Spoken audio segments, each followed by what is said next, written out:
नमस्कार, news point लेकर हाजिर हूं मैं राजीव। तो पिछले 16 वर्षों में बिहार की राजनीति नीतीश कुमार के इर्द गिर्द ही घूमती रही है। एक नाव से दूसरी नाव में चले जाने के उस्ताद बिहार के मुख्यमंत्री नीतीश कुमार स्वतंत्र फैसले लेने के लिए जाने जाते हैं। उनके मन में क्या चल रहा है, इसके बारे में उनके बेहद नजदीक के लोगों को भी आखिरी वक्त तक पता नहीं चलता है और अपनी इसी खूबी के चलते नीतीश सत्ता की चाबी अब तक संभाले हुए हैं। अब बिहार से ऐसे संकेत मिल रहे हैं दोस्तों कि नीतीश कुमार फिर कोई बड़ा कदम उठा सकते हैं। ये बात इसलिए कही जा रही है क्योंकि सोमवार को यानी कि कल नीतीश कुमार राजगीर पहुंच गए और उनके राजगीर पहुंचने का मतलब है कोई बड़ा उलटफेर होने वाला है। सीएम नीतीश कुमार का राजगीर से पुराना नाता है और जब भी नीतीश कुमार कोई बड़ा राजनीतिक फैसला लेते हैं तो उससे पहले राजगीर जरूर जाते हैं।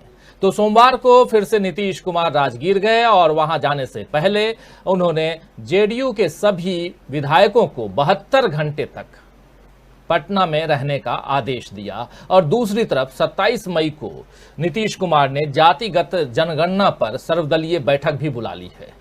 नीतीश कुमार का ये राजगीर दौरा सुर्खियां इसलिए बटोर रहा है दोस्तों क्योंकि अगर आपको याद हो तो 2013 में नीतीश कुमार राजगीर गए और वहां से लौटकर आने के बाद एनडीए कोटे के तमाम मंत्रियों को एक ही झटके में हटा दिया था और बीजेपी का साथ छोड़कर लालू प्रसाद की आरजेडी के साथ महागठबंधन को आकार दिया था। 2017 में फिर नीतीश कुमार राजगीर गए और वहां से आने के बाद नीतीश कुमार ने महागठबंधन यानी लालू प्रसाद यादव के साथ जो गठबंधन था उसे छोड़ने का फैसला किया था, जिसके बाद वो एक बार फिर से बीजेपी के साथ हो लिए और बीजेपी के सहयोग से दोबारा मुख्यमंत्री बन गए। इन दिनों नीतीश कुमार लगातार सुर्खियों में हैं।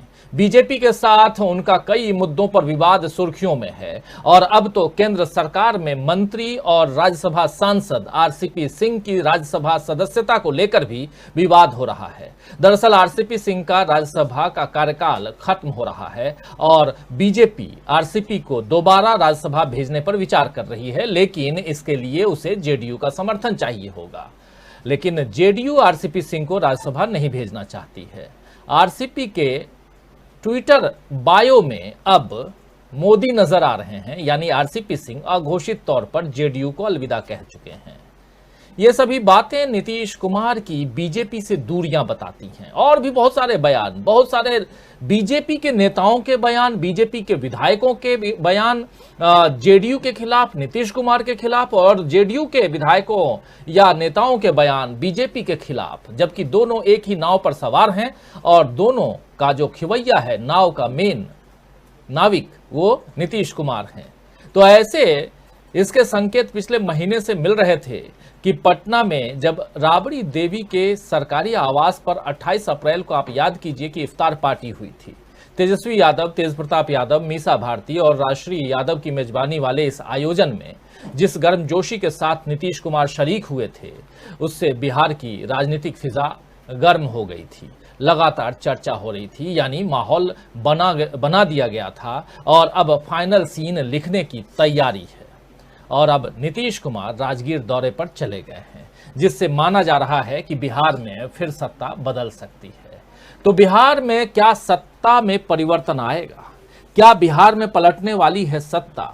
इसी सवाल का जवाब ढूंढने की यहां कोशिश करेंगे अगले घंटे सवा घंटे में और जानने समझने की कोशिश कि जो कुछ चल रहा है बिहार में, उसका असर आने वाले समय में जो देश की राजनीति में क्या कुछ होने जा रहा है। क्योंकि अभी सबसे पहले तो राज्यसभा के चुनाव हैं और उसके बाद राष्ट्रपति के चुनाव हैं, राष्ट्रपति उपराष्ट्रपति दोनों के चुनाव, और सबकी नजरें बिहार पर और उसके बाद राज्यसभा पर और फिर राष्ट्रपति उपराष्ट्रपति के चुनाव पर टिकी हुई हैं। नीतीश कुमार क्या गुल खिलाएंगे? नीतीश और लालू क्या फिर से साथ आने वाले हैं? क्या तेजस्वी यादव के प्रति नीतीश कुमार का सॉफ्ट जो एक पिछले दिनों जो दिखाई दे रहा है कि जिस सॉफ्टनेस के साथ नीतीश कुमार बातचीत कर रहे हैं, अपनी बातें रख रहे हैं, या जिस प्रकार वो कड़क होकर के अपने विरोधियों पर, खासकर आरजेडी पर बयानबाजी करते थे, वो भी बंद कर चुके हैं।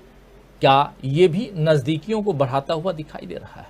बहुत सारे सवाल हैं। आइए इन सवालों से पर्दा हटाने की कोशिश करते हैं। हमारे साथ कुछ साथी मौजूद हैं, आइए उन सबसे परिचय करवाऊं और सीधे आगे बढ़ें। देखिए, इस वक्त 4 वरिष्ठ साथी हमारे साथ जुड़े हुए हैं। जयशंकर गुप्त जी को स्पेशली आज बैठने के लिए मैं बोला हूं क्योंकि बिहार की राजनीति को बहुत नज़दीक से देखते हैं, समझते हैं। जयशंकर जी हमारे एग्जीक्यूटिव एडिटर आज थोड़े थके हुए दिख रहे हैं और कह भी रहे थे कि आज छोड़ दो, आज मत बैठने कहो, लेकिन स्पेशली बोला हूं कि बिहार की राजनीति ऐसी है जिस पर बहुत नज़दीक से पटना में रह करके एक लंबा वक्त गुजारा है जयशंकर जी ने और अभी भी बहुत नज़दीक से देख रहे हैं। तो जयशंकर जी, आप आए, बहुत धन्यवाद, बहुत शुक्रिया अदा करता हूं। इस कार्यक्रम से आप जुड़े। साथ में धनंजय कुमार जी जुड़े हुए हैं हमारे साथ। कुछ दिनों पहले पटना में थे और अब मुंबई पहुंच चुके हैं, लेकिन पटना की राजनीति को बहुत नज़दीक से देखते हैं, समझते हैं। राहुल लाल जी भी बहुत नज़दीक से देखते हैं, समझते हैं पटना की राजनीति को। और साथ में हमारे साथी हमारे ऑनलाइन एडिटर अमलेंदु उपाध्याय जी हैं। कुछ देर बाद एक साथी और जुड़ने वाले हैं सीधे पटना से, कोशिश कर रहा हूँ कि वो जुड़ जाएँ। तो आप तमाम साथी, आप सबका स्वागत करता हूं, आप चारों वरिष्ठ साथियों का, और साथ में आप तमाम दोस्त साथी शुभचिंतक जो जुड़ चुके हैं अब तक, आप सबका एक बार फिर से स्वागत है, इस्तकबाल है इस कार्यक्रम में। और आगे बढ़ें उससे पहले सीधा चलना चाहूंगा धनंजय कुमार जी के पास। धनंजय जी, जो कुछ खबरें आ रही हैं छन छन करके, राजगीर की कहानी और बहुत ही चर्चा में है कि जब जब नीतीश कुमार राजगीर जाते हैं, कुछ फैसले लेकर आते हैं, कुछ वहाँ से कुछ उनको आत्मज्ञान की प्राप्ति होती है और यहाँ आकर सत्ता परिवर्तन कर देते हैं, या कुछ और होता है क्या? कुछ ऐसी सुगबुगाहट दिखाई दे रही है क्या?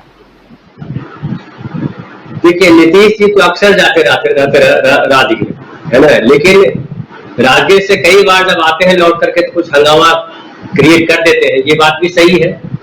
तो अभी मुझे लग रहा है कि जो ये चल रहा है वो राज्यसभा का चुनाव है और उसके बाद राष्ट्रपति का चुनाव है। इन दो चुनावों के मद्देनजर नीतीश कुमार जी की राजनीति सब घूम रही है। और एक बात ये भी समझिए कि जब से सुशील मोदी हटे हैं, नए लोग आए हैं, तब से जो है नीतीश कुमार सहज नहीं है। और नीतीश कुमार के साथ एक और बात बड़ी अच्छे तरीके से कही जाती है कि नीतीश कुमार किसी को छोड़ते नहीं। वो किस समय कहां पटकनी देंगे वो आपको नहीं पता, शायद नीतीश कुमार को भी नहीं पता रहता होगा, इसलिए नहीं पता चलता है दूसरे को, लेकिन वो पटकनी छोड़ते किसी को नहीं है। तो बीजेपी ने जो उनको पिछले चुनाव में पटकनी दी है, उसका रंग तो कहीं ना कहीं दिखेगा। तो अभी राष्ट्रपति चुनाव तक तो मुझे ऐसा नहीं लग रहा है कि सरकार पलट जाएगी, सत्ता बदल जाएगी, या वो नीतीश जी चले जाएंगे तेजस्वी यादव के साथ, ऐसा मुझे दिखाई तो नहीं पड़ रहा है। एक और मैं उसको थोड़ा सा पीछे ले जाऊं आपको कहानी में, तो देखिए वहां जो जातियों का गठजोड़ बड़ा इंपॉर्टेंट है बिहार में। बिहार में बिना जाति को समझे हुए बिहार की राजनीति को समझना आसान काम नहीं है। उसको बीजेपी और विचारधारा और कांग्रेस और आरजेडी से आप नहीं देख सकते। तो जातीय समीकरण में देखिए कि जो यादव है और जो कुर्मी कोयरी है, इन दोनों के साथ बहुत अच्छी पटती नहीं है, बहुत अच्छी जमती नहीं है। और वैसे ही सवर्णों के साथ फिर भी इनकी थोड़ी जम जाती है। नीतीश कुमार अगर इतने साल से बीजेपी में है, उसकी एक बड़ी वजह है कि सवर्ण के साथ कुर्मी कोयरी की जमती है, दोनों आसपास चलते हैं, यादव से बैर दोनों का रहता है। तो यादव मुस्लिम गठजोड़ अगर हो भी गया है तो कोयरी, कुर्मी और सवर्ण अगर एक तरफ हो जाते हैं तो थोड़ा बदलता है। लेकिन नीतीश कुमार के साथ एक और प्लस पॉइंट है कि जो अदर बैकवर्ड क्लास है वो भी कंफर्टेबल महसूस करते हैं। और वहां देखिए कि बिहार में अगर गौर कीजिए तो 3 लेयर अगर बनाइए आप, एक सवर्ण का, एक ओबीसी का और एक जो है दलित का। तो दलित में जो रामविलास पासवान की कास्ट है, जो पासवान कास्ट है, वो थोड़ी दबंग कास्ट मानी जाती है। वैसे ही आप ओबीसी में आइए तो जो यादव कास्ट है वो दबंग कास्ट मानी जाती है। जैसे सवर्णों में भूमिहार जो कास्ट है वो बड़ा दबंग कास्ट मानी जाती है। तो तीनों में दबंग कास्ट है तो जो भूमिहार का और कुर्मी का सामंजस्य है वो थोड़ा आता है। लेकिन यादव के साथ उनका टेंशन है, लंबे समय से हुआ। हालांकि पिछली बार जब उपचुनाव हो रहे थे तो कहा गया कि यादव जी यानी तेजस्वी यादव जी जो है वो भूमिहारों को साधने की कोशिश कर रहे हैं और भूमिहार जो है बीजेपी से छिटके हैं, ऐसा एक चलाया गया, न्यूज चलाया गया, एक नैरेटिव गढ़ा गया।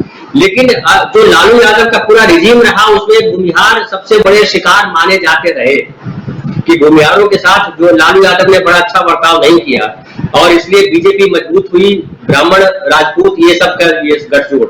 लेकिन नीतीश कुमार जब तक है मुझे लगता है जिधर झुकेंगे अब किधर झुकेंगे ये कहना आसान काम नहीं है। अगर बीजेपी, ये भी सही है कि बीजेपी को झटका तो देंगे, वो आज दे, कल दे, परसों दे। अब एक और बात कही जा रही है कि आरसीपी सिन्हा के आने से, आरसीपी सिन्हा के बहाने बीजेपी तोड़ फोड़ कर सकती है। मुझे लगता है बीजेपी इतनी कमजोर, बेवकूफी भरी पार्टी नहीं है, इतना कमजोर निर्णय नहीं लेगी। वो चूंकि आरसीपी सिन्हा जो है इतने ताकतवर व्यक्ति नहीं है मेरे ख्याल से, जो नीतीश कुमार को झटका दे सके बड़े तौर पे। बाकी बातें फिर बाद में करेंगे, लेकिन फिलहाल मैं इतना बोलना चाहूंगा जी। लेकिन ये बात सही है जो आप कह रहे हैं कि झटका देते हैं नीतीश कुमार, और हो सकता है आने वाले समय में बीजेपी को झटका दे सकते हैं। अब ये झटका का समय क्या आएगा ये देखने वाली बात है। लेकिन राजगीर पहुंचे हैं तो कुछ चिंतन मनन करके तो लौटे ही होंगे। क्या कहेंगे राहुल लाल जी, आपका ओपनिंग कमेंट क्या है इस विषय में? क्योंकि लगातार सुर्खियों में बने हुए हैं नीतीश कुमार, और इस बार सुर्खियां इसलिए बटोर रहे हैं क्योंकि अपनी पार्टी के अंदर और साथ में जो उनका गठजोड़ है बीजेपी के साथ, और आप याद कीजिए कि दो पार्टियां और भी हैं जिसमें एक मुकेश सहनी की पार्टी वीआईपी और दूसरी पार्टी इनकी है जीतन राम मांझी, नाम भूल रहा हूं, मांझी साहब की पार्टी है। तो हम, तो ये जो पार्टियां हैं, हम हैं, वीआईपी है, और उसके साथ में तो हम और वीआईपी आंख दिखाते रहते हैं, और साथ साथ ये जो दल हैं बीजेपी का तो है ही। क्या कुछ कहेंगे इन चारों के बीच में? क्या नीतीश कुमार खुद फंसे हुए महसूस करते हैं या कुछ और है? पटखनी वाली बात जो कह रहे थे धनंजय कुमार जी, क्या उसके तरफ हम लोग चलें? देखिए, धनंजय जी की बातों से तो पूर्णतः सहमत हूं, थोड़ा मैं उसी को और आगे बढ़ा रहा हूं। देखिए, 2019 के लोकसभा चुनाव तक अगर हम लोग देखें तो कोई नीतीश कुमार और बीजेपी के बीच के रिश्ते गड़बड़ नहीं थे। लेकिन आप देखेंगे कि उस समय नीतीश कुमार ने उस मंत्रिमंडल में एक तरह से उस कैबिनेट में 2 मंत्रियों की डिमांड की थी उस जमाने में। तमाम चीजों के बावजूद भी जो है कि अंततः फिर वो शुरुआत में शामिल नहीं हुए, और फिर आरसीपी जो है कि वो एक तरह से शामिल हुए उस मंत्रिमंडल में वहां पे। तो वो मतभेद की पहली सुई थी। हम लोगों को याद होगा जब विधानसभा के चुनाव चल रहे थे तब वहां पे एक तरह से हनुमान भक्त वाली एक कहानी भी चलाई कि जो रामविलास पासवान जी के बेटे थे वो बार बार कह रहे थे कि भाई हम तो हनुमान भक्त हैं, और उनको बीजेपी ने आगे बढ़ा के, वो बीजेपी के साथ थे तो उनको उनके सामने में कैंडिडेट खड़े नहीं किए थे उन्होंने, चिराग पासवान ने, लेकिन बार बार वो जदयू के सामने में लड़ रहे थे। वो बता रहे थे कि हमारे जो है कि आराध्य कौन है, तो हमारे आराध्य जो है कि मोदी जी हैं, हमारे सीने में है वो मोदी जी। तो एक बड़ा ड्रामेटिक सा कहानी जो है कि वो बिहार विधानसभा चुनाव के समय में हम लोगों ने देखा था। समस्या शुरू हो रही है कि देखिए, जदयू और बीजेपी के बीच में जो बीजेपी की एक रणनीति होती है कि वो अपने अलायंस पार्टनर को जो है कि निगलना चाहती है। आप देख लीजिए कि आज बीजेपी के साथ उसके कोई भी पुराने अलायंस पार्टनर नहीं है, ना तो अकाली दल उनके साथ है, ना शिवसेना उनके साथ है। बीजेपी पूरी तरह से कहीं कहीं नीतीश कुमार को फंसाने में लगी हुई है। अभी बिल्कुल सही कह रहे थे धनंजय जी कि वहां पे एक तरह से उनके लिए जो पूरा सिचुएशन जो सरकार बनी, सरकार बनने के बाद जब स्थितियां बनी वहां पे, तो किस तरह से वो असहज महसूस करें अपने, वो मुख्यमंत्री जो रहे लेकिन सहज रूप से ना रह सके। सुशील मोदी और जो इनका जो दोनों का रुख होता था, सुशील मोदी जी के रहते हुए भारतीय जनता पार्टी और जदयू के बीच में बड़ा ही शानदार अच्छा कॉम्बिनेशन बना हुआ था। इस कॉम्बिनेशन में एक लंबे समय तक कामकाज किया वहां पे। मोदी जी ने उनको भी हटा दिया वहां से, उस कॉम्बिनेशन को भी तोड़ दिया। 2 उप मुख्यमंत्री ऐसे बनाए कि वो अभी भी बिहार के लोग ही टेंशन में रहते हैं कि वो 2 मुख्यमंत्री कहां से बन गए, उनको अपना नाम भी सही से जो है कि पढ़ना लिखना नहीं आ रहा। तो ये तो स्थितियां रही बिहार की। अभी आप देख लीजिए मुकेश सहनी की स्थिति को, उनके अब मुकेश सहनी अकेले बचे हुए, उनके सारे विधायकों को भारतीय जनता पार्टी अपने तरफ तोड़ चुकी है। तो इनके जो रिश्ते हैं, यानी कि जो जदयू के रिश्ते और जो भारतीय जनता पार्टी के रिश्ते हैं आज के समय में, वो रिश्ते सहज नहीं है। और इसका कारण एकमात्र यही है कि भारतीय जनता पार्टी कहीं न कहीं वो जान रही है कि जदयू को खत्म करके किस तरह से उस जगह पर भी खुद ही कब्जा कर लिया जाए। और इस पूरे प्रकरण को, जो इस बार का जो विधानसभा का चुनाव हुआ, उसमें ये चीज दिखा। और अतीत में हम लोगों ने देखा भी, देखिए चिराग पासवान से तो उनको तगड़ा पटकनी तो उनको दे चुके हैं नीतीश कुमार। चिराग पासवान को पूरी तरह से सोचिए कि वो पूरी पार्टी उनके चाचा जी की पार्टी हो चुकी है, और वो चिराग पासवान आज अकेले हैं।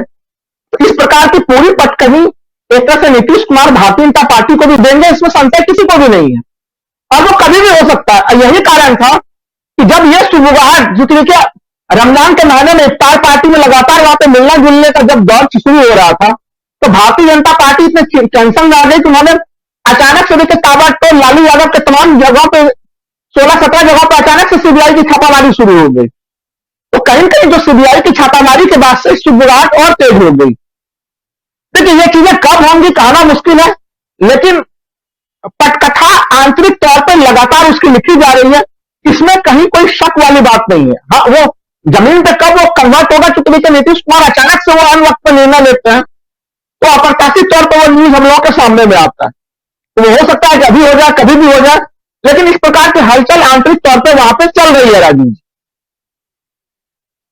जी, आप क्या कहेंगे? बिहार की राजनीति जैसी गरमाई हुई है लगातार पिछले महीने 1.5 महीने से, और खासकर इफ्तार पार्टी के बाद से 28 अप्रैल को राबड़ी देवी के घर पर इफ्तार पार्टी होती है जिसमें नीतीश कुमार पहुंचते हैं, और इसके बाद से राजनीति किसी और दिशा में जाती हुई दिखाई दे रही है, गर्मा गर्म।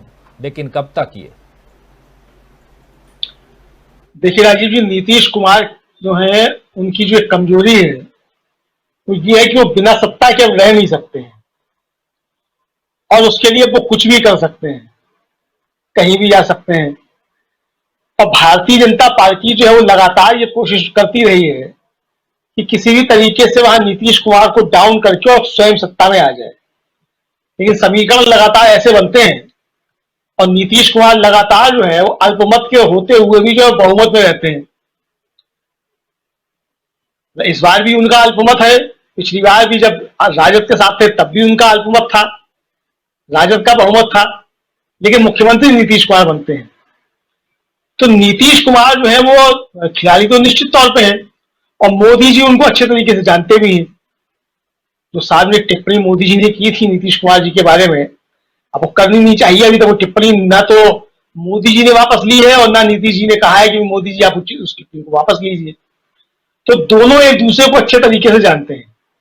दूसरा कि नीतीश कुमार पहले ही जो है वो मोदी जी से पहले एनडीए के लिए थे, वो पीएम मटेरियल थे। मोदी जी के आगमन के बाद जो है मोदी जी पीएम मटेरियल हो गए, तो नीतीश कुमार जी में जो है वो कांटे निकल आए एकदम से भारतीय जनता पार्टी के लिए, वरना उससे पहले वो पीएम मटेरियल थे। तो लेकिन अब जो कुछ चल रहा है, और इधर जो राष्ट्रीय जनता दल के अंदर भी चल रहा है, अभी शिवानंद तिवारी जो राष्ट्रीय जनता दल के बड़े नेता हैं, उनकी ये चिट्ठी जो है वो जारी हुई है, और उन्होंने लालू यादव जी को नसीहत दी है कि भाई आप मेरी सलाह मानिए, और अब राज्यसभा में किसको जाना है ये आप पूर्ण तरीके से अधिकार जो तेजस्वी यादव को दे दीजिए, कि तेजस्वी यादव जो है वो तय करें कि पार्टी अब किस तरफ जाएगी, यानी कि लालू जी जो है वो रिटायर हो जाए।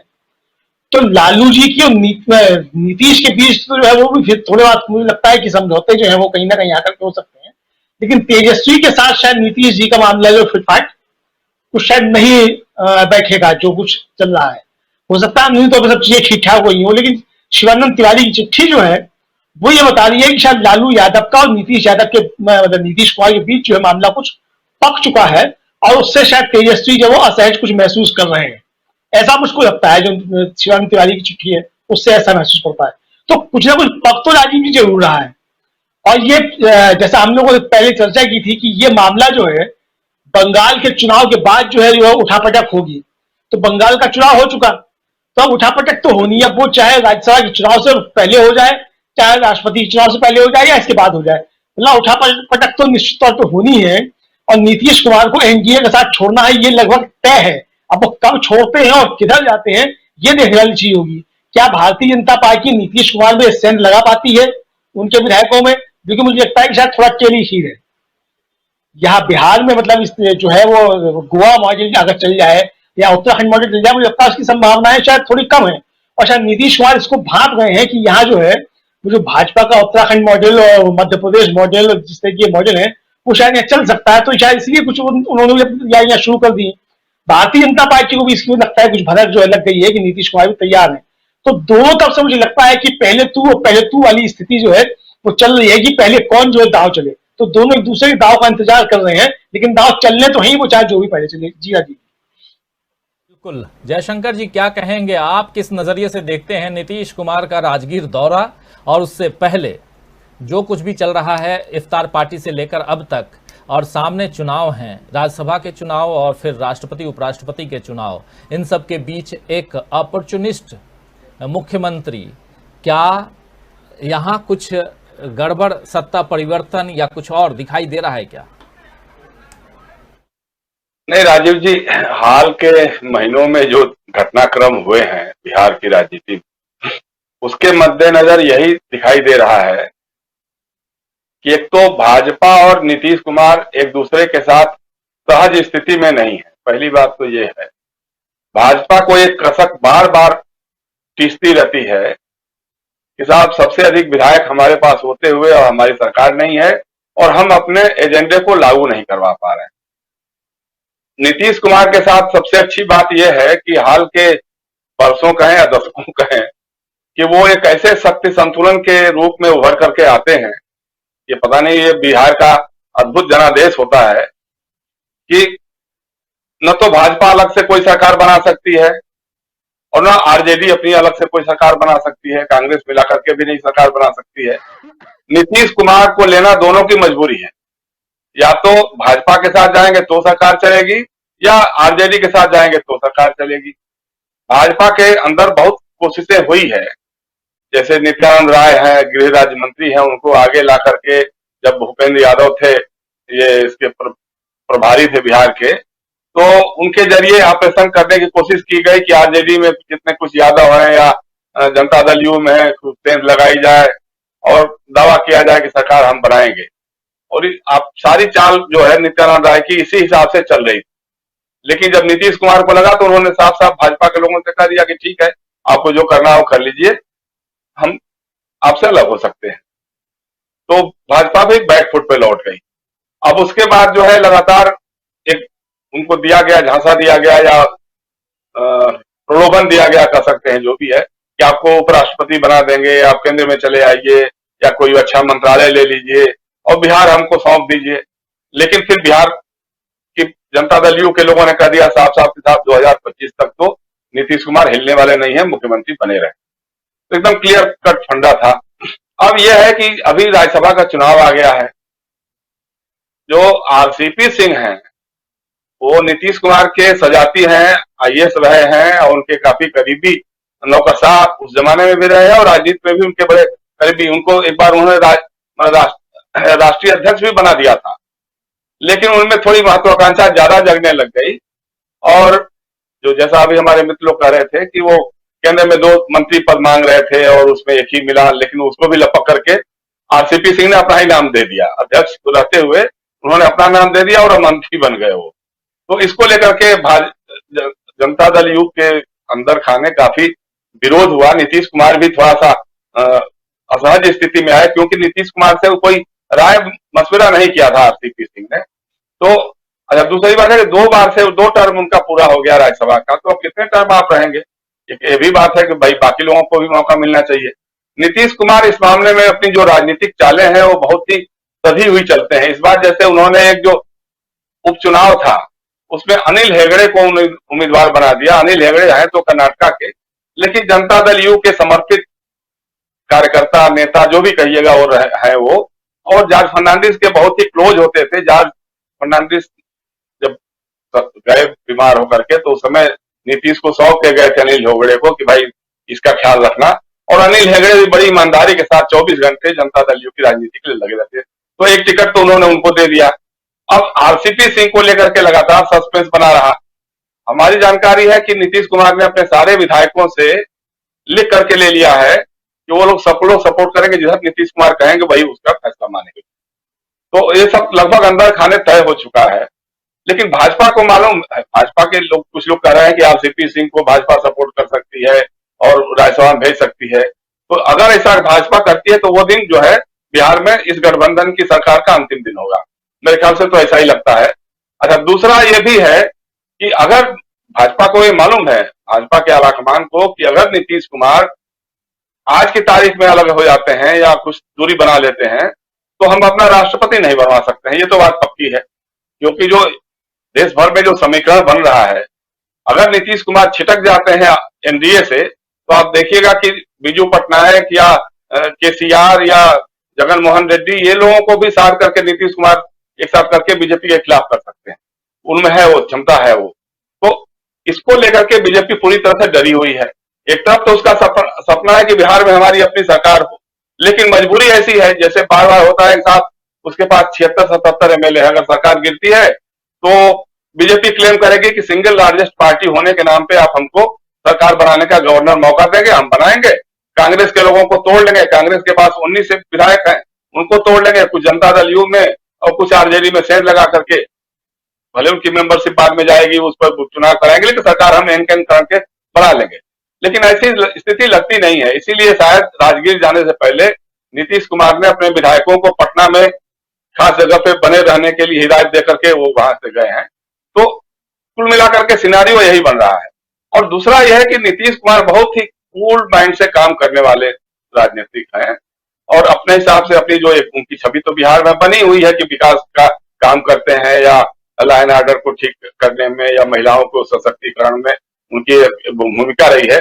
लेकिन बीजेपी के लोग लगातार उनको असहज स्थिति में डालते रहे हैं।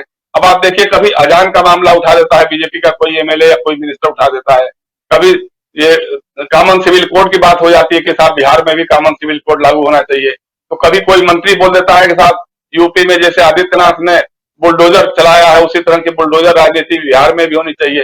तो इसी तरह के लगातार जो बयान भी बीच बीच में आते रहते हैं, तो ये कहीं ना कहीं नीतीश कुमार को पिंच करते हैं। कम से कम नीतीश कुमार के अपने सेकुलर क्रेडेंशियल्स पे कोई संदेह नहीं कर सकता है, हालांकि वो कम्युनल पॉलिटिक्स के साथ ही जुड़े रहे हैं लगातार इधर के वर्षों में, लेकिन उनके अपने सेकुलर क्रेडेंशियल पे कोई खास ये नहीं कर सकता है। अब जैसे धनंजय समझा रहे थे, वो बात सही है कि बिहार का जो जातीय समीकरण है, नीतीश कुमार के साथ जो है कुर्मी और कोयली का बड़ा वर्ग तो रहता ही रहता है और बड़े पैमाने पे सवर्ण मतदाता भी रहते हैं। लेकिन इसके अलावे चूंकि ये कॉम्बिनेशन बहुत छोटा हो जाता है, क्योंकि कुर्मी कोयली मिलाकर के 8% से अधिक नहीं होता होगा, और उसके अलावे लेकिन जब एमबीसीज हैं, अति पिछड़ी जातियां हैं, जिनको पचपनिया कई इलाकों में कहते हैं, वो उनका पूरा सपोर्ट जो है नीतीश कुमार के साथ रहता है। वो लोग काफी बड़े पैमाने पर नीतीश कुमार की राजनीति के साथ रहते हैं, तो ये समीकरण बनता है। लेकिन हाल के दिनों में जैसे बोचहा का जो बाई इलेक्शन हुआ है या एमएलसी का जो चुनाव हुआ है, उसमें तेजस्वी यादव ने जो खेल किया, उसके कारण बड़े पैमाने पे भूमिहार मतदाता जो है वो आरजेडी के कैंप में आए। बोचहा का चुनाव उन्होंने उपचुनाव जीत लिया, इसीलिए जीत लिया क्योंकि बड़े पैमाने पे वहां पे भूमिहार सवर्ण मतदाता जो थे वो आरजेडी के साथ आए। एमएलसी के चुनाव में भी राजपूत भूमिहार बड़े पैमाने में उनके साथ आए। तो भाजपा और इनकी चिंता ये भी एक हो रही है कि साहब हमारे हाथ से तो अब सवर्ण भी खिसकने लग गया है। तो ये सारी बातें हैं। अब जब देखिए, शिवानंद तिवारी की बात को हम रेंदु जी थोड़ा गलत पढ़ रहे हैं। शिवानंद तिवारी ने यह कहा है कि लालू जी बात छोड़ दीजिए, निर्णय चूंकि अंदर खाने नीतीश कुमार और तेजस्वी यादव के बीच बातचीत हो चुकी, बल्कि हमको जो जानकारी है पता नहीं कब वो फॉर्मुलेट करेगी, ये नहीं मालूम, नहीं दावे के साथ नहीं कर सकता मैं, लेकिन लगभग सब कुछ तय हो चुका है कि जहां जरा सा भी कहीं प्रोवोकेशन पॉइंट मिलेगा, जैसे एक तो अभी आएगा ये जातिगत आधारित जनगणना की बात आएगी सर्वदलीय की, अब बीजेपी उसमें अपना आदमी भेजेगा कि नहीं भेजेगा, इसको लेकर के भी बड़ा चर्चा हो रही है। तो किसी एक पॉइंट पे अगर राज्यसभा के चुनाव में बीजेपी ने कुछ खुराफात करने की कोशिश की आरसीपी सिंह को आगे बढ़ाने की को लेकर के, तो मामला उलट जाएगा। और इसी तरह से मतलब एक तो ये भी हो रहा है कि नीतीश कुमार के सामने दो चीजें हैं, एक तो सत्ता में तो बने रहेंगे ही रहेंगे, मुख्यमंत्री भी रहेंगे, उनकी सरकार भी रहेगी, लेकिन 2024 में अल्टरनेटिव प्रधानमंत्री के रूप में भी उनको प्रोजेक्ट करने की बात बीच बीच में कभी कभी उठती रहती है। उसके लिए जैसे अभी देखिए, तेजस्वी यादव नीतीश कुमार से भी मिले हैं, राहुल गांधी से भी मिले हैं, और उसके बाद जो डेवलपमेंट सारे शुरू हुए हैं, और उसी बार लालू यादव का भी हुआ है कि लालू यादव साथ पटना जाएंगे। तो ऐसा कुछ नहीं है, लालू यादव ही रहेंगे, सरपरस्त रहेंगे, लेकिन फैसला करने की जो बात है शिवानंद जी ने वो लिखी है कि तेजस्वी को अधिकार दे दीजिए, काफी मेच्योर हो गए हैं वो, तो इसलिए वो बात हो सकती है। तो मुझे तो लग रहा है कि अंदर खाने कहीं ना कहीं कुछ पक रहा है, जो बाहर दिख रहा है उससे उलट कुछ और हो रहा है, अंदर कुछ और हो रहा है। अब सवाल है राजगीर से वो क्या ज्ञान लेकर के आते हैं। राजगीर के बगल में गया है जहाँ पे गौतम बुद्ध को बुद्धत्व प्राप्त हुआ था, तो वो सब तो बातें अलग हैं, लेकिन नीतीश कुमार बहुत ही कैलकुलेटेड राजनीतिक फैसले लेने वाले लोगों में से हैं, और वो उनके साथ सबसे बड़ी पक्ष में उनकी बड़ी बात होती है, जो कोई भी कॉम्बिनेशन बने उसमें वो बीच में रहते हैं, उनके बिना इधर गए या बिना उधर गए कोई सरकार बनती है गिरती नहीं है। तो आज की तारीख में भी वही है, अगर वो आरजेडी के साथ चले जाते हैं तो आरजेडी और जनता दल यू और ये लेफ्ट के लोग मिलकर के सरकार बना लेंगे। अगर वो बीजेपी के साथ रहते हैं तो फिर अभी सरकार चल ही रही है, हालांकि इसमें थोड़ा सा डोलड्रम जरूर है, क्योंकि जो हाल के उपचुनावों में जिस तरह से जीते हैं आरजेडी के लोग, वो शक्ति संतुलन थोड़ा सा गड़बड़ाया हुआ है। तो उसको लेकर के भी लोग, क्योंकि जीतन राम मांझी जो है वो कब क्या कर बैठेंगे, उनके पास 4 विधायकों का समर्थन है, मुकेश सहनी के पास तो कोई विधायक नहीं। अब तो हमको लगता है कि जुलाई के बाद वो एमएलसी भी नहीं रह जाएंगे, तो उनके साथ तो कुछ है नहीं। लेकिन मुकेश सहनी की ताकत राजनीतिक है, वो बोचहा में उन्होंने दिखा दिया। बोचहा में उनके उम्मीदवार को जितना वोट मिला वो भाजपा के उम्मीदवार की हार का बहुत बड़ा कारण माना जा रहा है। तो ये सब सारी चीजें हो रही हैं, इसको देखते हुए या तो बीजेपी सरेंडर कर जाएगी नीतीश कुमार के सामने कि भाई ठीक है हुजूर, जैसा आप कह रहे हो वैसे ही चलेगा, अब ये सब बयानबाजी सब बंद हो जाएगी और आप चलाइए, हम आपके साथ खड़े हैं और जैसा आप कहिएगा वैसे ही होगा, और नहीं तो फिर एक और सरकार आप होने के लिए तैयार रहिए। जी राज धनंजय जी, आप याद कीजिए कि इससे पहले बीजेपी के साथ जब भी रहे नीतीश कुमार तो उनका साथी एक सुशील कुमार मोदी। अब ये जोड़ी टूट गई, सुशील कुमार मोदी को लेकर आ गए राज्यसभा से यहाँ सीधे दिल्ली, और उधर बीजेपी बेलगाम होती हुई नजर आ रही है। जो अभी जयशंकर जी कह भी रहे हैं कि हो सकता है कि बीजेपी ये मान ले, सरेंडर कर जाए कि हाँ ठीक है हुजूर आप ही चलाइए और हमारा साथ है पूरा। और दूसरी तरफ क्योंकि अब आने वाले समय में चुनाव हैं, राष्ट्रपति उपराष्ट्रपति के चुनाव के अलावा कई सारे चुनाव राज्यों में हैं और साथ साथ 2024 का चुनाव भी है सामने। उस हिसाब से भी अगर देखा जाए तो बिहार की राजनीति पर सबकी नजरें टिकी हुई हैं और कहीं ना कहीं उत्तर प्रदेश बिहार तो दिल्ली में अपना प्रभाव छोड़ता ही है, रखता ही है। उस लिहाज से क्या कहेंगे आप कि सुशील कुमार मोदी का भी कुछ रोल है क्या इधर? बाकी तो आरजेडी की बात तो हो ही रही है, बीजेपी अंदर खाने में सुशील कुमार मोदी का कितना, उनकी कितनी पकड़ है और क्या रोल हो सकता है, ये सब कुछ जो चल रहा है उसमें? देखिए, इसको मैं तुलना करूंगा, पहले फिर मैं बात करूंगा कुछ और। जैसे महाराष्ट्र में आप आ जाइए, महाराष्ट्र में जब तक प्रमोद महाजन थे शिवसेना के साथ बड़ी अच्छी जोड़ी रही, प्रमोद महाजन ने उसको हमेशा मेंटेन किया।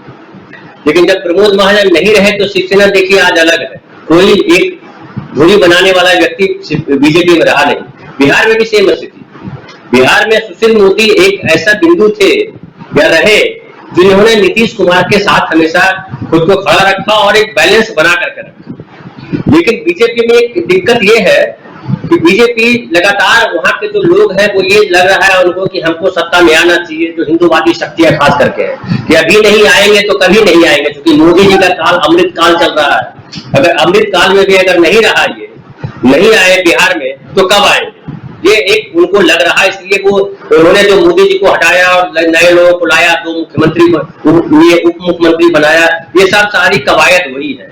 फिर वो जो समझिए कि वो जो गृह राज्य मंत्री है राय साहब, नित्यानंद राय, उसको मुख्यमंत्री तक प्रोजेक्ट करने की कोशिश की। लेकिन ये सारे फॉर्मूले उनके जो है ना चुके हुए फॉर्मूले, कोई इसमें से सक्सेस नहीं हो सकता। ये बीजेपी का जो मेन जो समझदार एक सर्कल होगा उनको ये समझ में आ रहा है। देखिए, मैं जाति की बात पहले भी कर रहा था, फिर से करता हूँ कि जातीय समीकरण में बीजेपी के पास जो है वैसा कोई नेता नहीं है जो लीड कर सके सारी जातियों को। समझ लीजिए, मंगल पांडे को बहुत लंबे समय तक अध्यक्ष बनाकर रखा उन्होंने बीजेपी, अभी वो स्वास्थ्य मंत्री है बिहार में। लेकिन मंगल पांडे हो, गिरिराज सिंह हो या चौबे जी हो, सॉरी चौबे हो, ये 3 प्रमुख नेता के तौर पे अगर आप देखते हैं तो पुराने सवर्ण नेता, तो इन तीनों की छवि बहुत अच्छी नहीं है और सबके साथ चलने वाली छवि नहीं है। व्यक्तिगत रूप से उनकी छवि खराब है। जैसे अगर नीतीश कुमार की बात करते हैं तो नीतीश कुमार व्यक्तिगत रूप पे बड़े ही ईमानदार व्यक्ति माने जाते हैं, ये भी माने जाते हैं कि वो गड़बड़ झाला नहीं करते हैं। मंगल पांडे के बारे में जाइएगा तो बहुत सारी कहानी आपको मिल जाएगी, स्वास्थ्य मंत्रालय का क्या हाल कर दिया है, यहाँ पे मैं नहीं सारी बातें बताऊंगा, लेकिन वो बड़ा बुरा हाल किया हुआ। सुनील चौबे ने उसी तरह से कर दिया था। गिरिराज सिंह थोड़े अच्छे आदमी माने जाते हैं, लेकिन बयान देने के मामले में किस तरह के हैं वो हम सब जानते हैं। तो नीतीश कुमार के साथ एक बड़ा अच्छा पॉइंट है कि नीतीश कुमार व्यक्तिगत तौर पे बड़े ही अच्छे नेता माने जाते हैं। उन्होंने अपने परिवार को आने नहीं दिया, उन्होंने तो ऐसा चंगू मंगू अपने साथ नहीं रखा जिससे लालू प्रसाद यादव जी के साथ हुआ कि उनके परिवार के लोग इस तरह से साथ शामिल खड़े हो गए, अपनी पत्नी को मुख्यमंत्री बनाया, साले उनके नेता बन गए और एकदम एक छवि थी जो लालू प्रसाद यादव की, उसको ध्वस्त कर दिया। बीजेपी के नेताओं के साथ भी ऐसी हालत है, बीजेपी के नेताओं के साथ बहुत अच्छी छवि नहीं है किसी के पास। फिर आप देखिए नीतीश कुमार की पॉलिटिकल जो पूरा जो उनका जो सिनेरियो रहा है, जो उनका तो संभावनाओं की राजनीति हमेशा नीतीश कुमार करते रहे।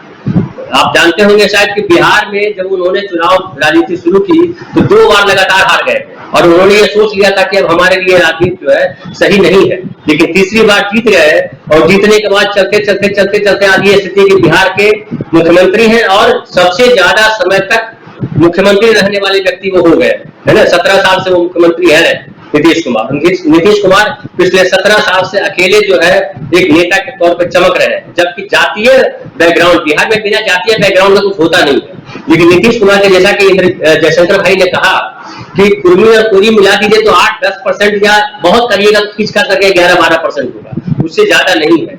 लेकिन नीतीश कुमार ने जो अपना स्किल लगाया, जो महिलाओं को उन्होंने जो साथ जोड़ा कि अभी देखिए 50% आरक्षण केवल राजनीति में नहीं, पंचायत चुनावों में ही नहीं बल्कि नौकरियों में भी कर दिया कि 50% आरक्षण जो है महिलाओं को वहां दिया जाएगा। दारूबंदी वाला जो पूरा खेल है वो महिलाओं को खुश करने के लिए किया है, तो एक अपना वोट बैंक उन्होंने महिलाओं में नीतीश कुमार ने बनाया है। हालांकि पिछला विधानसभा चुनाव अगर देखिए तो 2 जातियों ने खुल करके उनको वोट किया, वो कोरी और कुर्मी, बाकी जातियों में उस तरह से उनको जनता दल उनको वोट नहीं किया। तो नीतीश कुमार ये बात समझ रहे हैं, इसलिए वो उपेंद्र कुशवाहा को उन्होंने रखा होगा अपने बगल में बिठा कर। उपेंद्र कुशवाहा को ड्राइविंग सीट नहीं दी है, लेकिन जो एक आरसीपी सिन्हा को दिया उन्होंने, लेकिन आरसीपी सिन्हा को इसलिए दिया था कि अभी वो देख रहे थे कि होता क्या है। लेकिन आरसीपी सिन्हा ने जो केंद्र में मंत्रिमंडल में शामिल होने के लिए जो उन्होंने दाव चले वो नीतीश कुमार के खिलाफ गया, और ये आरसीपी सिन्हा को ये लग रहा है कि हम कुछ लोगों को खोल करके बीजेपी के सपोर्ट से हम अलग खड़ा कर लेंगे। हालांकि ये उनका भ्रम है। मैं उसी जिला का रहने वाला हूं जिस जिला के रहने वाले हैं नीतीश कुमार, या जिस जिला के रहने वाले हैं आरसीपी सिंह, है। तो उस जिले में आरसीपी सिन्हा की अपनी कोई बकत नहीं। अगर वो विधानसभा चुनाव भी लड़ने जाते हैं तो नहीं जीत पाएंगे बिना नीतीश कुमार के। तो आरसीपी सिन्हा का जो दाव बीजेपी अगर सोच रही है तो एक ब्लंडर साबित होगा बीजेपी के लिए। फिर देखिए नीतीश कुमार ने जातियों में एक समीकरण साध के रखा है कि भूमिहार जो व्यक्ति है ललन सिंह, उनको उन्होंने अध्यक्ष बना के रखा हुआ है, और भूमिहार ललन सिंह की वजह से जेडीयू के साथ बहुत सारे भूमिहार नेता जुड़े हुए हैं। और पिछले चुनाव में भी देखा कि जिस तरह से नीतीश कुमार के लिए उन्होंने काम किया उसे बड़ा अच्छा संतुलन बना कर रखा है। ओबीसी जातियों में जो अलग अलग जातियां वो भी नीतीश कुमार के साथ बंधी हुई है। ये जो आपके मांझी जी हैं वो क्यों नहीं नीतीश कुमार के खिलाफ जाने की सोच रहा है? तो पता है कि जिससे पिछली बार गए नीतीश कुमार को छोड़ करके वो बीजेपी के साथ गए, किस लिए गए हालांकि मुझे आज तक समझ में नहीं आया। बीजेपी ने उनको क्या कहा था? मुख्यमंत्री तो थे ऑलरेडी नीतीश कुमार करके, लेकिन बीजेपी ने उनको क्या बनाने के लिए कहा था कि बीजेपी के साथ चले गए, नीतीश कुमार से भिड़ गए। लेकिन फाइनली कहां पहुंच खड़े हुए? उस चुनाव में उनको 1 सीट मिली थी, अभी तो उनके पास कम से कम 4 सीट है, मंत्री है और सुखी है, उनको कोई बेइज्जत नहीं कर रहा उस तरीके से। सहनी जी ने भी जैसे देखिए, सहनी जी ने क्या कहा के साथ मुझे कोई प्रॉब्लम नहीं, नीतीश कुमार ने मुझे कहीं बेइज्जत नहीं किया, मुझे देने की कोशिश की, लेकिन बीजेपी मेरे साथ बदमाशी की, ये मुकेश सहनी जी कह रहे हैं। तो बीजेपी के साथ मुश्किल ये है कि बीजेपी जो समीकरण जोड़ रही है, जो समझ रही है, उसमें लगातार फ्लॉप है, क्योंकि उसके पास एक ऐसा नेता नहीं है जो सबको साथ लेकर के चल सके। भले नारे के तौर पे ही थे सबका साथ सबका विकास, लेकिन उस तरह का सुशील मोदी के अलावा कोई चेहरा नहीं है। जो चेहरे हैं बदनाम चेहरे। अब तेजस्वी यादव के साथ एक दिक्कत होती है, नीतीश कुमार बड़े सहज तरीके से तेजस्वी यादव के साथ जा सकते हैं, लेकिन ये दिक्कत होती है पिछली बार जो हुआ आपको याद होगा कि रबड़ी देवी और जो तेज प्रताप यादव है उनका जो पारिवारिक जो उनका संतुलन गड़बड़ाया हुआ है उसकी वजह से नीतीश कुमार असहज हो जाते हैं। आप देख रहे हैं कि तेजस्वी खुद कितना असहज हो जाते हैं। तो जब तक आरजेडी में तेजस्वी यादव की अपनी नहीं चलेगी तब तक नीतीश कुमार वहां भी जाने से झिझकेंगे। तो नीतीश कुमार के सामने अभी जो कुल मिलाकर के स्थिति है कि ये राष्ट्रीय जनता दल से ज्यादा सहज स्थिति उनके पास बीजेपी के साथ है, लेकिन बीजेपी जिस तरह से उनको दबा करके रखना चाहती है, नीतीश कुमार का वो चरित्र नहीं है कि वो दब करके रहे। अगर उनको लगेगा कि हमारा खेल बिगड़ रहा है तो तय मानिए वो बीजेपी का खेल बिगाड़ देंगे। और बीजेपी अगर ये सोच रही है कि नीतीश कुमार को पटखनी देकर के हम सत्ता में आ जाएंगे तो बीजेपी ये भ्रम में है, नीतीश कुमार वो भ्रम कभी भी तोड़ देंगे। जो सहजता और असहज वाली बात रख रहे हैं यहाँ धनंजय कुमार जी, और खासकर आरजेडी के साथ कितने सहज हैं और बीजेपी के साथ अगर तुलनात्मक देखें तो ये सही है कि बीजेपी के साथ मिलकर के नीतीश कुमार ने सत्ता सुख ज्यादा भोगी है, तो इसलिए वहाँ सहज तो होंगे ही नीतीश कुमार। और साथ में सुशील कुमार मोदी का हम नाम भी ले रहे थे, लेकिन अब वो जोड़ी टूट चुकी है। सुशील कुमार मोदी अब वहां से हटाए जा चुके हैं, राज्यसभा में लाए जा चुके हैं। लेकिन इन सब के बीच अगर सत्ता सुख भोगना ही है और एक परिस्थितियां यहां दिखाई दे रही हैं जिसमें नीतीश कुमार असहज महसूस कर रहे हैं बीजेपी के साथ, तो जब तेजस्वी या कहें तो उस परिवार या आरजेडी के साथ अगर जाते हैं तो पिछला अनुभव जो नीतीश कुमार का है और उस आधार पर जो गवर्नेंस हमने देखा उसको आप किस रूप में देखते हैं? क्योंकि तेज प्रताप यादव की बात बार बार आती है। तेज प्रताप यादव कुछ हरकतें ऐसी कर देते हैं जिससे पार्टी भी कई बार ऑकवर्ड पोजीशन में आ जाती है। पार्टी के कई बड़े नेता, यानी आरजेडी की बात कर रहा हूं, कई बड़े नेता जो हैं वो नाराजगी बता चुके हैं, दिखा चुके हैं, जतला चुके हैं।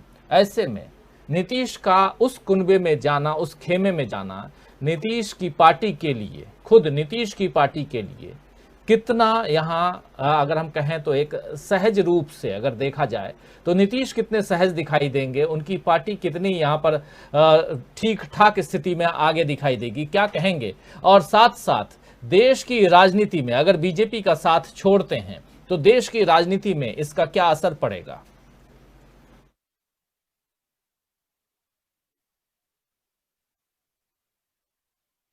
जिनसे सवाल मुझसे बिल्कुल। अच्छा, ठीक है। सबसे महत्वपूर्ण चीज की जो पिछला टर्म था उस समय तेज प्रताप यादव की स्थिति और आरजेडी में आज तेज प्रताप यादव की स्थिति, उसमें जमीन आसमान का अंतर हो चुका है। अब एक तरह से बिहार के राजनीति में तेज प्रताप यादव एक तरह से वो आउट हो चुके हैं, उनको अब कोई गंभीरता से नहीं लेता। अगर यहाँ पे सरकार बनने की बात होगी और इस तरह की कोई चीज होगी तो आरजेडी उनको पार्टी से निष्कासित भी कर सकती है। ये कोई बहुत बड़ी चीज नहीं है आज के समय में। देखिए, जो पूरा घटनाक्रम चला है, जो तमाम तरह की चीजें चल रही है इसमें, देखिए जो अभी नीतीश कुमार और तेजस्वी यादव के बीच में जो वार्तालाप हुई है वो कई राउंड की वार्तालाप हुई है।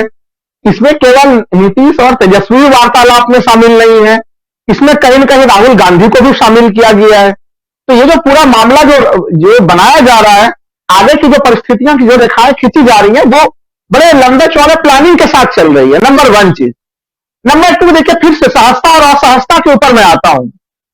देखिए, पिछला टर्म के साथ जो अनुभव हुआ उससे आरजेडी ने भी काफी कुछ सीखा है और उसके बाद से तेजस्वी यादव के शक्तियों में भी काफी वृद्धि हुई है।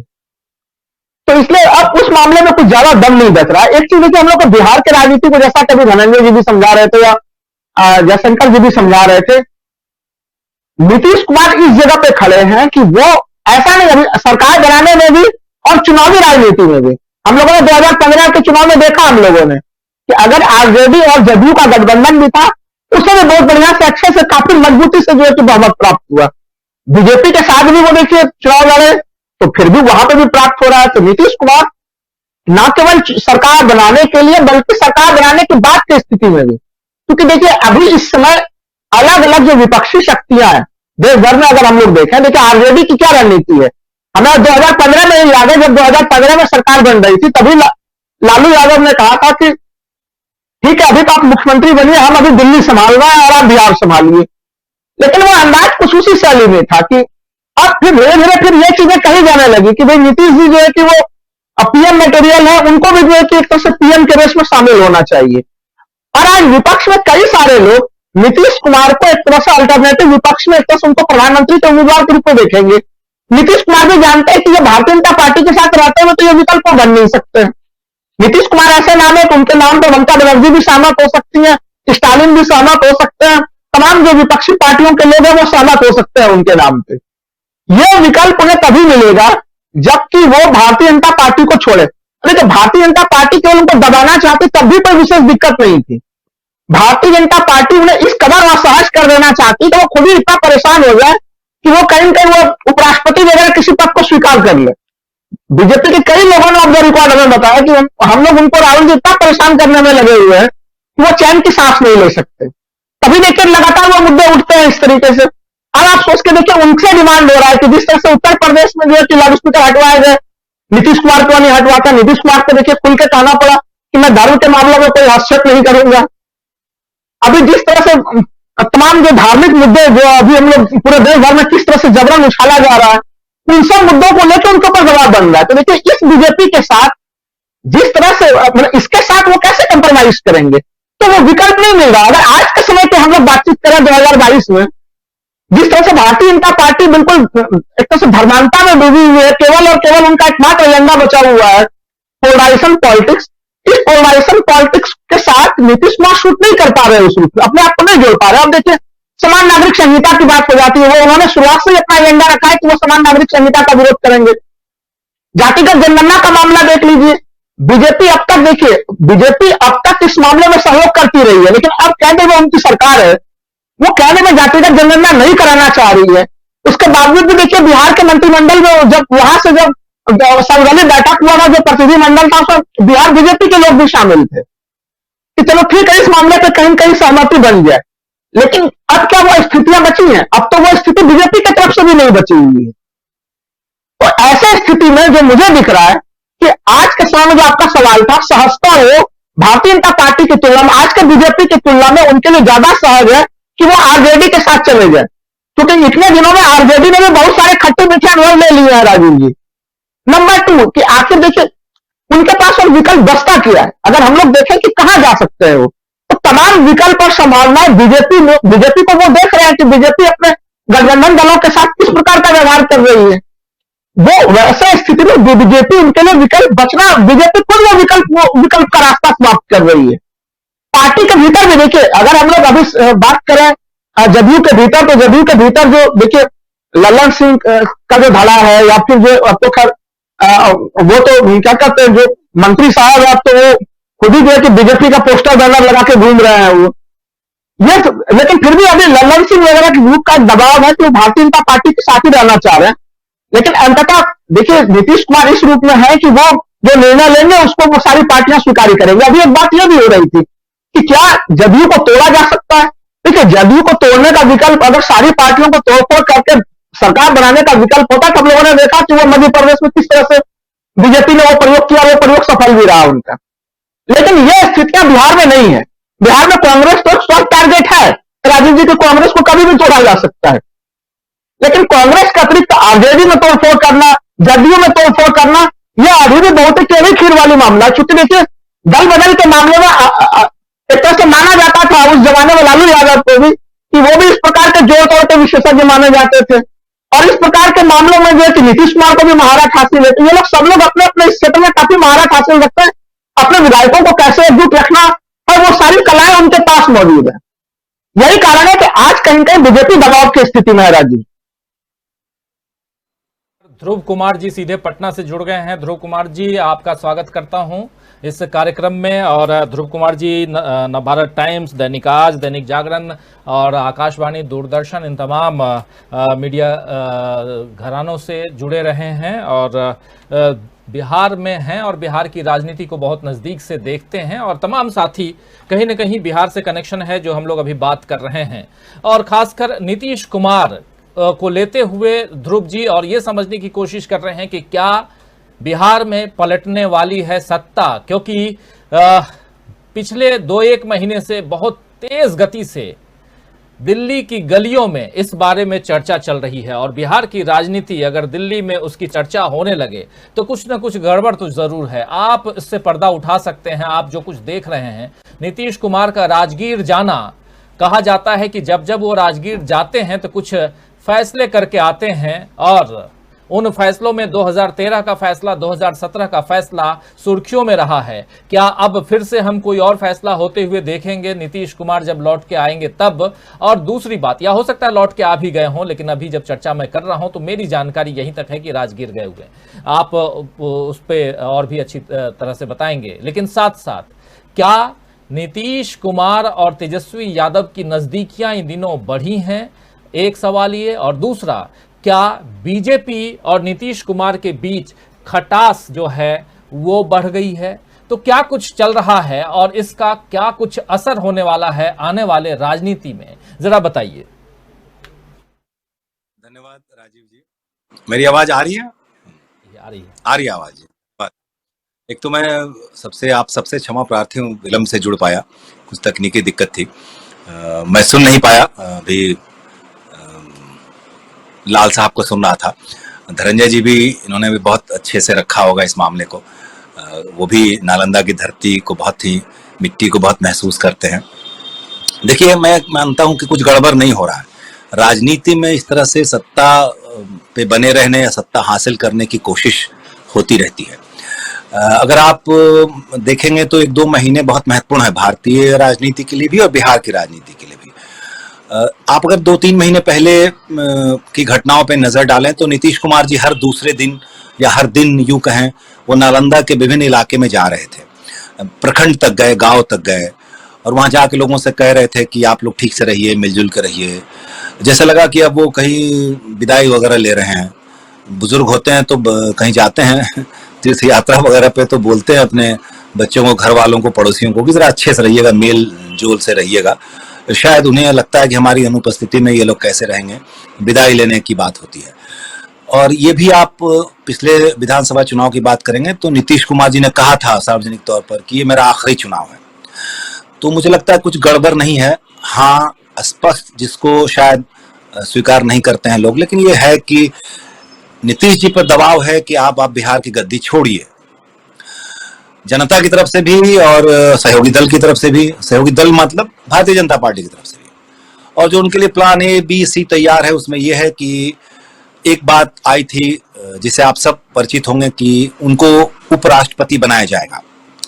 लेकिन अभी हाल के दिनों में, 10-20 दिनों में ऐसा लगता है कि शायद उपराष्ट्रपति का पद खाली नहीं हो रहा है उनके लिए, इसलिए कि वेंकैया नायडू खुद बहुत बड़े हो गए हैं दावेदार राष्ट्रपति के।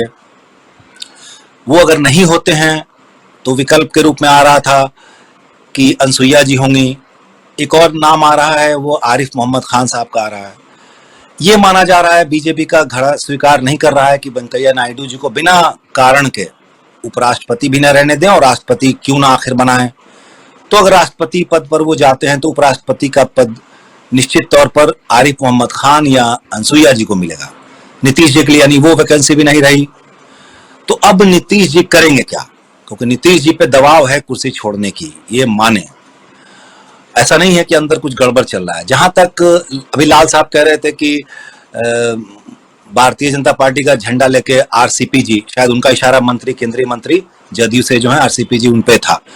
वो देखिए केंद्र के मंत्री हैं तो राष्ट्रपति का नहीं तो प्रधानमंत्री की बात तो करेंगे ही। केंद्रीय मंत्री हैं और भारतीय जनता पार्टी नेतृत्व वाली पार्टी गठबंधन के हैं तो वो करेंगे बात।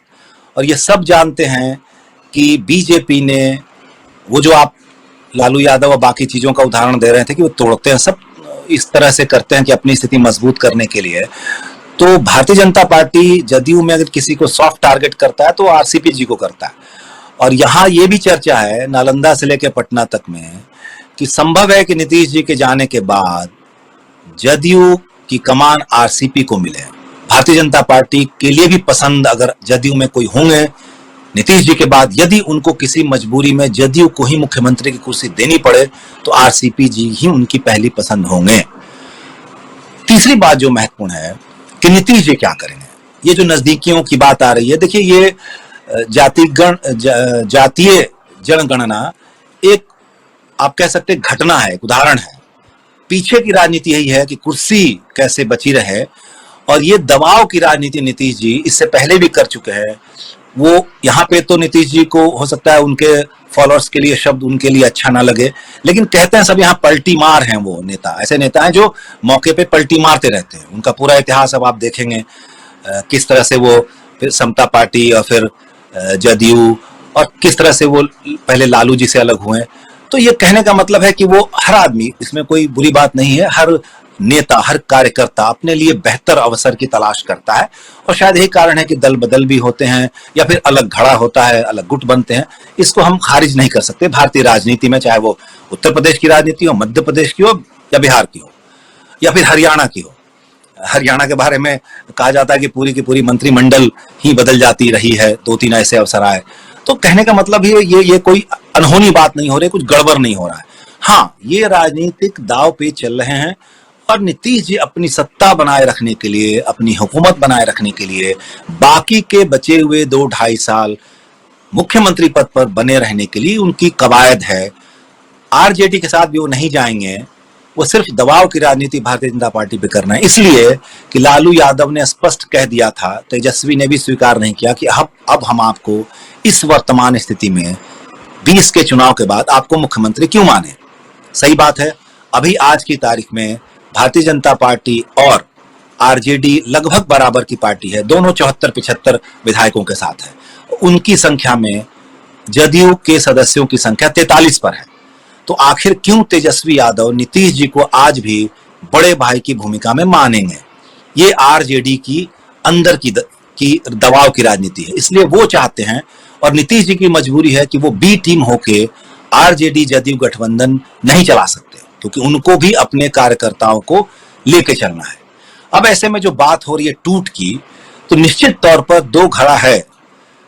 ललन सिंह जी का घड़ा अभी उतना मजबूत नहीं है, लेकिन वर्तमान में नालंदा में ही आप कहें तो नीतीश जी और आरसीपी, क्योंकि आरसीपी भी नालंदा की ही धरती की देन है और सब जानते हो वो आईएएस हैं, रहे हैं, बाद में नीतीश जी के साथ बहुत दिनों तक काम किया अधिकारी के रूप में, फिर बाद में उन्होंने राजनीति में लाए और 2 बार अब तक राज्यसभा भेज चुके हैं, ये 3री बार अगर जाएंगे। तो वर्तमान स्थिति में देखिए, अभी राज्यसभा भेजे न भेजे ये भी अनिर्णय की स्थिति में है नीतीश जी साफ तौर पर उनको मना नहीं कर सकते, क्योंकि उन्हें भी अंदेशा है पूरे देश के लोगों की जो राजनीति पर नजर रखते हैं उन लोगों की तरह कि उनके इस फैसले से आरसीपी को सीट राज्यसभा न देने से संभव है कि पार्टी में टूट हो।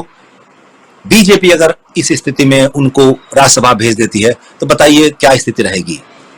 तो निश्चित तौर पर बहुत सोच समझकर, बहुत हिसाब से, बहुत किताब से, बहुत तालमेल बिठाकर, बहुत मंथन कर कर आगे बढ़ना चाहते हैं नीतीश जी, क्योंकि निश्चित तौर पर ये उनके वजूद की आखिरी वजूद की लड़ाई है।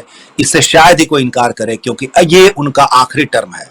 इसके बाद वो जानते हैं कि अगर ये टर्म अगर हम नहीं बचा पाए न बचा पाए अलग बात है, अगले चुनाव के बाद 24 के चुनाव के बाद भारतीय जनता पार्टी उनको घास नहीं डालने वाली। ये बात उनको भी समझ में है, उनके फॉलोअर्स को भी, उनके कार्यकर्ताओं को भी, और राजनीतिक पे नजर रखने वाले, बिहार की राजनीति पे बहुत पैनी नजर रखने वाले सब लोगों को। अब ऐसे में नीतीश कुमार जी को फैसला करना है। बीजेपी कोई दबाव में नहीं है, मैं लाल साहब की बात से सहमत नहीं हूं। बीजेपी यहां कोई दबाव में नहीं है, बीजेपी के पास खुला है। हाँ, उन्हें डर है कि नीतीश जी के सहारे जो अल्पसंख्यक वोट हैं, जो उनके वोट हैं, वो छिटक न जाए यदि नीतीश जी अलग होते हैं तो। और इसके लिए बीजेपी के अंदर भी कई प्लान तैयार हैं। संभव है वो आरिफ मोहम्मद खान की तरह भारतीय जनता पार्टी जिस तरह से उन्हें उपराष्ट्रपति बनाने की सोच रही है, यहां भी मुख्यमंत्री के नाम पर अगर चर्चा होती है 2-4 लोगों की भारतीय जनता पार्टी में, तो सैयद शाहनवाज हुसैन की भी होती है, नित्यानंद राय की भी होती है, क्योंकि उन्हें डर है कि हमारे अंदर से वो, क्योंकि प्लान बी के साथ भी आते हैं कि यादवों का, और अगर नित्यानंद राय मुख्यमंत्री के रूप में बिहार में एनडीए गठबंधन के मुख्यमंत्री होते हैं तो मानिए कि ये आरजेडी के लिए एक बहुत बड़ा सबक होगा, क्योंकि उनके कारण जो यादवों की अब तक आरजेडी अपनी पकड़ रखता है, सोचता है कि वो सब कुछ यादव उनकी तरफ है। किसी जमाने में एमवाई, अब आरजेडी थोड़ा इससे परिचित होंगे आप सब कि एमवाई के साथ साथ वो भूमिहार को भी, स्वर्ण में भूमिहार को भी अपने साथ लाने की कोशिश कर रहे हैं। यानी वो समीकरण जो उन पर जिनका आधिपत्य है यादव मुसलमान पर, वो दरक सकता है भारतीय जनता पार्टी के इस दाव से। इस बात को भी हमें ख्याल रखना चाहिए, क्योंकि भारतीय जनता पार्टी में अमित शाह और उनके जैसे कई लोग हैं जो ऐसे प्लान तैयार करते हैं जो लोगों को चौंकाते हैं। चाहे किसी भी राज्य की राजनीति की बात आप करें, केंद्र की बात करें, किसी ने नहीं सोचा था कि सुशील मोदी को उप मुख्यमंत्री पद नहीं मिलेगा और 2 नए चेहरे रेणु देवी और तारकिशोर जी को उप मुख्यमंत्री बना दिया जाएगा। चर्चा ये भी है कि मंत्री परिषद में यहाँ फेरबदल होगा, अगर कुछ नहीं हुआ तो ये होगा, और इसमें भारतीय जनता पार्टी कई नए चेहरों को लेकर आएगी और पुराने को बाहर करेगी। यानी कहीं ना कहीं से बीजेपी कई प्लान पर कार्य कर चुकी है। किस प्लान को एक्सेप्ट करना है, किस रास्ते जाना है, बीजेपी के साथ जाना है तो किन मुद्दों के साथ जाना है, किन समझौतों के साथ जाना है, और आरजेडी के साथ जाना है तो किस तरह से सरेंडर करते हुए जाना है, ये फैसला नीतीश जी को करना है। इसलिए मेरा मानना है कि ये और जातीय जनगणना की जहां तक बात है तो भारतीय जनता पार्टी के कई नेताओं का बयान आ चुका है कि भारतीय जनता पार्टी इसके अगेंस्ट नहीं है। बिहार में अगर यहां की सरकार तय करती है कि जातीय जनगणना हो तो भारतीय जनता पार्टी इसका समर्थन करेगी। आज के सुबह के अखबारों में कई बड़े नेताओं के हेडलाइंस इस तरह की छपी है। कहने का मतलब यह है कि ऐसी ये जो बात निकल के आ रही है कि अभी नीतीश जी इस पोजीशन में है कि वो क्या करेंगे क्या नहीं करेंगे, और बीजेपी उनके सामने याचक की दृष्टि में ऐसा नहीं है, न सिर्फ बीजेपी की तरफ से वरना आरजेडी की तरफ से भी, क्योंकि दोनों जानते हैं कि नीतीश जी अकेले नहीं चल सकते। नीतीश जी को सहारे है कभी बीजेपी तो कभी आरजेडी। अब उनको तय करना है किसके साथ जाएंगे, किसके साथ रहेंगे, किसके साथ उनका भविष्य दिखता है। लेकिन एक और विकल्प जिसकी चर्चा हो रही थी, शायद उसकी संभावना भारतीय जनता पार्टी के लोगों को नहीं स्वीकार होगा। एक था कि अगर अमित शाह अगर गुजरात जाते हैं मुख्यमंत्री होकर तो गृह मंत्री का पद नीतीश कुमार जी को ऑफर किया जाए, और संभव है कि राज्यसभा जाने की बात जो हो रही थी, नीतीश जी खुद जाना चाह रहे हैं, इसलिए शायद उन्होंने अभी रोक कर रखा है, क्योंकि नीतीश जी अगर खुद राज्यसभा जाने की बात करते हैं तो आरसीपी और उनके समर्थक भी खामोश ही हो जाएंगे, क्योंकि इस कदम से उनके पास कोई और रास्ता नहीं बचेगा, क्योंकि वो विरोध नीतीश का नहीं कर सकते राज्यसभा जाने से, दूसरे लोगों को कर सकते हैं, लेकिन आरसीपी के समर्थक नहीं करेंगे नीतीश जी के राज्यसभा जाने से, क्योंकि तब वो उनके लिए और खुला ऑफर होगा कि यहाँ का मुख्यमंत्री पद, और ये कर सकते हैं नीतीश जी कि जदयू के पास ही मुख्यमंत्री का पद रहे।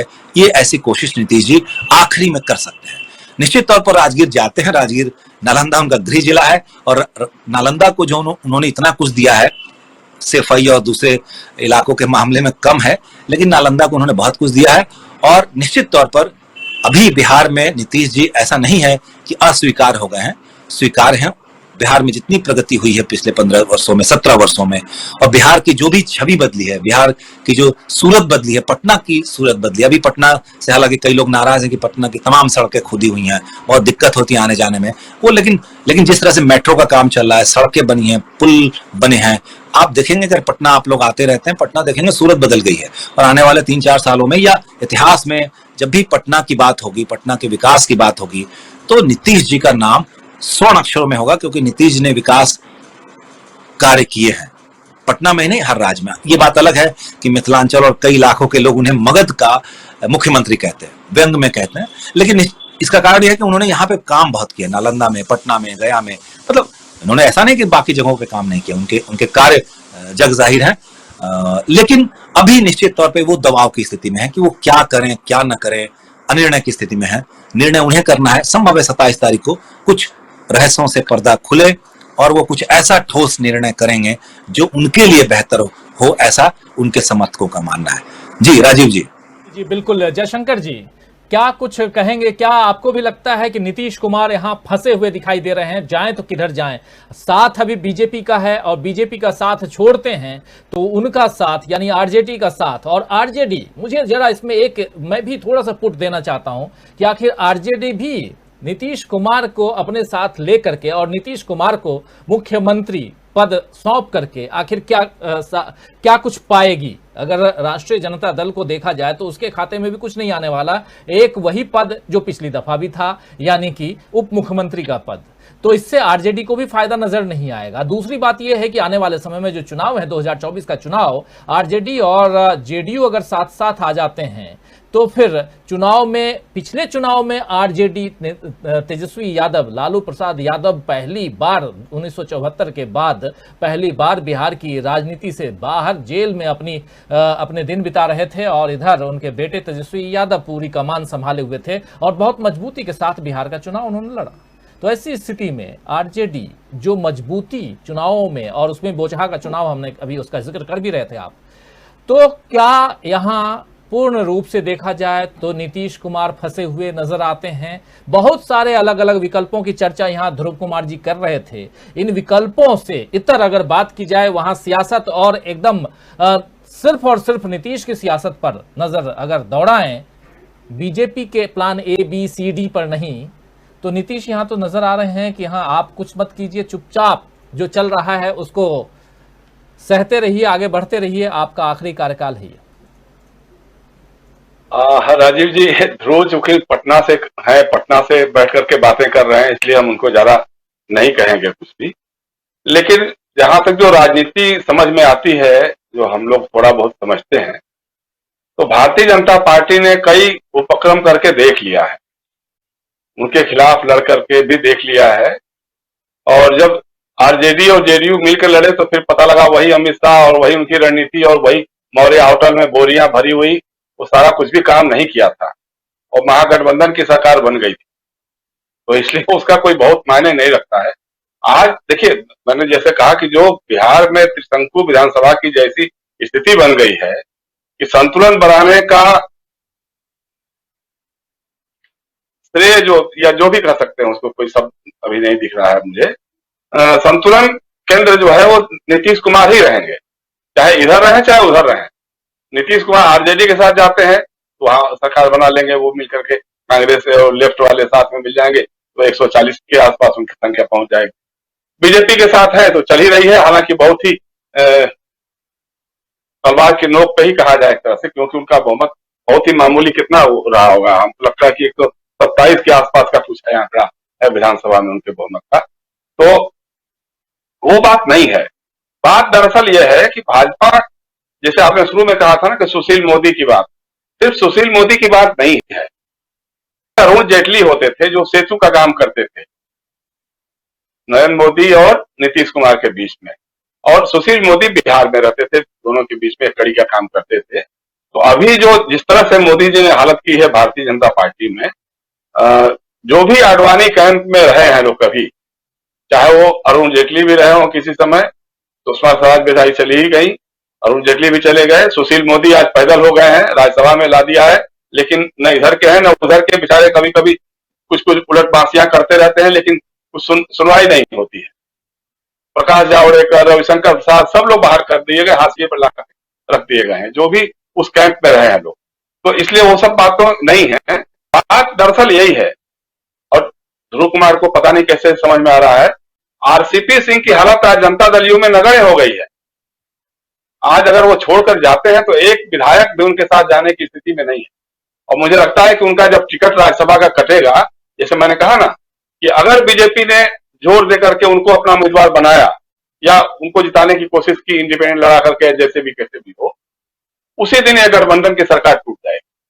दूसरी बात जो ये हो रहा है कि आरजेडी के साथ कैसे उनका निभेगा कैसे नहीं निभेगा, मुझे लगता है कि अंदर खाने इन लोगों की बात लगभग हो चुकी है कि कुछ एक महीने जो है, हमको लगता है कि आरजेडी, तेजस्वी या तेज प्रताप या उनके परिवार का कोई भी सदस्य उनके सरकार में नहीं रहेगा, सरकार वही चलाएंगे, आरजेडी साथ रहेगी, समर्थन देगी। क्योंकि आरजेडी को एक चीज और लग रहा है, जिस तरह से भारतीय जनता पार्टी की सरकार ने, उसके पास तो एक उसकी जो पॉलिटिकल विंग है ना सीबीआई, उसका इस्तेमाल जिस ढंग से वो करते हैं, वो 10-15 साल पुराना केस जो है रेलवे में भर्ती घोटाले के नाम पर, जब तेजस्वी और नीतीश कुमार की मेलजोल की गतिविधियां बढ़ी, उसी के बाद से लगातार कभी सीबीआई उनके घर पे छापा डाल रही है, कभी दिल्ली में हो रहा है तो कभी वहां हो रहा है।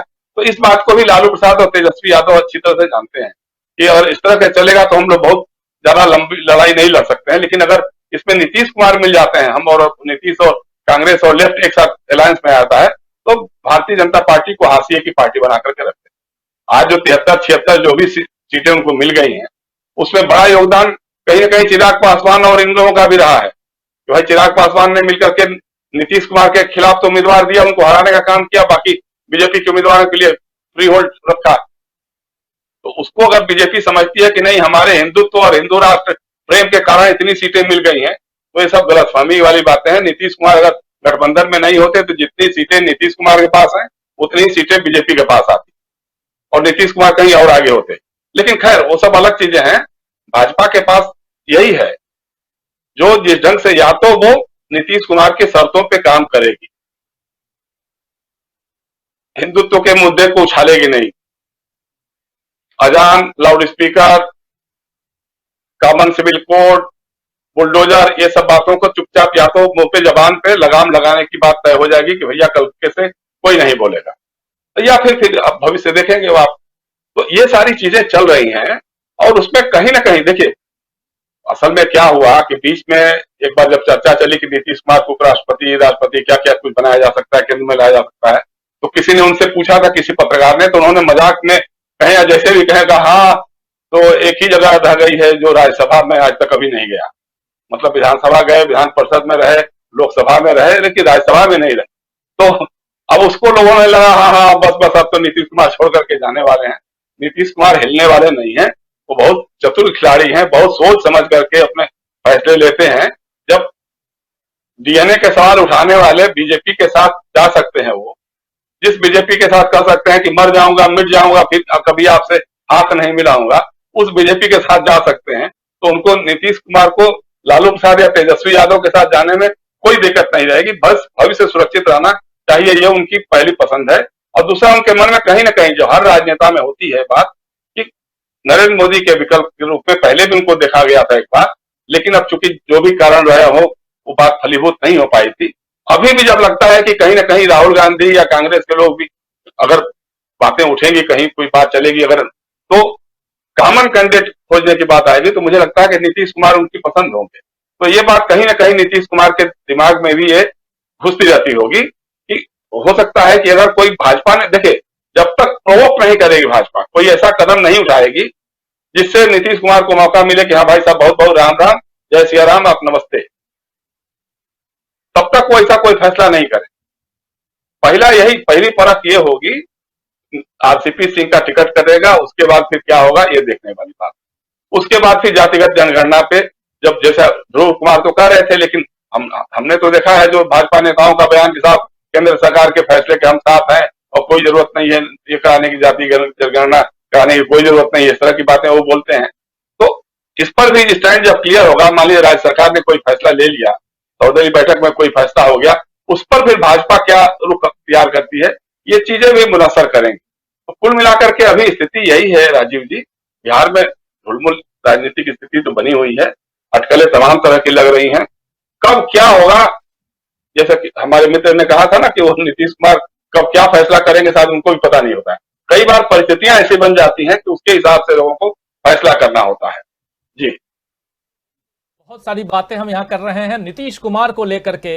आखिरी कमेंट चाहूंगा अमलेंदु उपाध्याय जी, क्या कुछ, क्योंकि समय खत्म हो चुका है, ध्रुव कुमार जी बाद में आए और लेकिन बहुत सारी बातें उन्होंने रखी हैं यहाँ पर जिस पर और भी चर्चा करना यहाँ लगता है कि चर्चा होनी चाहिए, लेकिन समय खत्म हो चुका है। एक आखिरी क्लोजिंग कमेंट अमलेंदु जी, क्या कुछ आप देखते हैं नीतीश कुमार को लेकर के? बहुत सारी बातें हो रही हैं आने वाले समय में, जैसा ध्रुव जी भी बोल रहे थे, राहुल लाल जी भी और धनंजय कुमार जी भी और जयशंकर जी बता ही रहे हैं। आने वाला जो 2 महीना है, क्योंकि मई का महीना बीत रहा है, जून और जुलाई राष्ट्रपति चुनाव, उससे पहले राज्यसभा के चुनाव, और राज्यसभा के चुनाव में सब कुछ साफ हो जाएगा, खासकर आरसीपी सिंह को लेकर के। और आरसीपी सिंह क्या बीजेपी के साथ चले जाएंगे या बीजेपी जो है वो अपने दम पर कहीं और से, क्योंकि बिहार से तो मुश्किल लगता है, कहीं और से राज्यसभा लेके आएगी या क्या कुछ होगा, ये सब देखना होगा। आरसीपी को लेकर के भी एक रणनीति तो तैयार हो ही रही होगी। क्या कुछ कहेंगे अमलेंदु जी? देखिए जी, आरसीपी को लेकर के भारतीय जनता पार्टी अगर बिहार से करेगी तो मुझे लगता है दिक्कत हो जाएगी, बाहर से कहीं भी लेकर के आ सकती है। तो मुझे लगता है यार उस पर नीतीश कुमार को भी कोई दिक्कत नहीं होगी, ठीक है तुम ले जाओ उनको बाहर से कहीं भी ले जाओ। लेकिन अगर बिहार से मतलब भारतीय जनता पार्टी ने आरसीपी को लाने की कोशिश की तो मुझे लगता है कि यहीं से शुरुआत हो जाएगी भारतीय जनता पार्टी की उल्टी गिनती की। दूसरा, मुझे नहीं लगता है कि अमित शाह जो है वो केंद्रीय गृह मंत्री का पद छोड़ के जो है गुजरात का मुख्यमंत्री बनने के लिए जाएंगे। अगर गुजरात का मुख्यमंत्री बनने के लिए याद करो, जब आनंदीबेन पटेल हटाई गई थी उसी समय गुजरात का मुख्यमंत्री अमित शाह बन गए होते। तो लेकिन चूंकि अभी वो नंबर 2 के हैसियत के आदमी है दिल्ली दरबार में, और अभी वो मुख्यमंत्री बनाते हैं तो बनेंगे नहीं मुख्यमंत्री। और नीतीश भी जो है वो मुख्यमंत्री छोड़ के गृह मंत्री बनने के लिए मुझे नहीं लगता है कि जाएंगे कम से कम। तो नीतीश जो है वो बनेंगे मुख्यमंत्री। दूसरा, राष्ट्रीय जनता के सामने जो दिक्कत है वो इसलिए नीतीश को भी स्वीकार कर लेगा मुख्यमंत्री के तौर पे कि 17 सालों से बाहर है सत्ता से, और 17 साल लगातार सत्ता से बाहर रहना किसी क्षेत्रीय दल के लिए आप समझते हैं कि किस तरीके से आर्थिक चीजें दिक्कतें पैदा हो जाती हैं। तो सरकार में अगर तो आगे आने वाले समय के लिए, चूंकि नीतीश का ये मतलब हो चुका है, अगला चुनाव जो है नीतीश के नेतृत्व में होगा या नहीं होगा उसमें बहुत से संशय है। तो अगला चुनाव निश्चित तौर पर तेजस्वी का होगा, वो क्या भारतीय जनता पार्टी से या किसी से हो। तो इसलिए आरजेडी को भी मुझे लगता है कि ये दिक्कत नहीं है कि नीतीश को भी स्वीकार कर दिया जाए कि आप जो है मुख्यमंत्री बन जाइए। लेकिन बात यही है कि पहल जो है मुझे लगता है नीतीश भी चाहिए कि भारतीय जनता पार्टी जो पहल कुछ करे, चाहे आरसीपी को बिहार से राज्यसभा भेजने की करे, चाहे कुछ और पहल करे, अपना मुख्यमंत्री बनाने की कोशिश करे, किसी और पार्टी के अंदर तोड़फोड़ करने की कोशिश करे। इस तरह की कुछ भी घटना भारतीय जनता पार्टी करती है और किसी भी ABCD किसी भी प्लान पे अगर काम करती है तो फिर नीतीश कुमार जो है फिर वो और आगे की जो बातचीत है मुझे लगता है वो होगी। क्योंकि नीतीश कुमार मुख्यमंत्री का पद तो मुझे लगता है कि नहीं छोड़ेंगे किसी हाल में, क्योंकि अगर मान लीजिए गृहमंत्री बन भी जाते हैं एक पद, और वो गृहमंत्री तो फिर मोदी जी की कृपा पे होंगे, कल को मोदी जी फिर मंत्रिमंडल से बर्खास्त कर देंगे, तब नीतीश जी कहां जाएंगे फिर? तो ऐसी परिस्थिति में मुझे नहीं लगता है कि नीतीश जी जो राज्यसभा जाएंगे या गृहमंत्री बनने के लिए जाएंगे। नीतीश कुमार बिहार के मुख्यमंत्री बनेंगे और अगले चुनाव तक नीतीश जी जो है वो बिहार के मुख्यमंत्री रहने वाले हैं, वो चाहे भारतीय जनता पार्टी के सहयोग से रहे और चाहे आरजेडी के सहयोग से रहे। मुझे लगता है कि भारतीय जनता पार्टी को तय करना है कि अब नीतीश जी उसके सहयोग से मुख्यमंत्री रहेंगे या आरजेडी के सहयोग से रहेंगे। जी राजीव जी।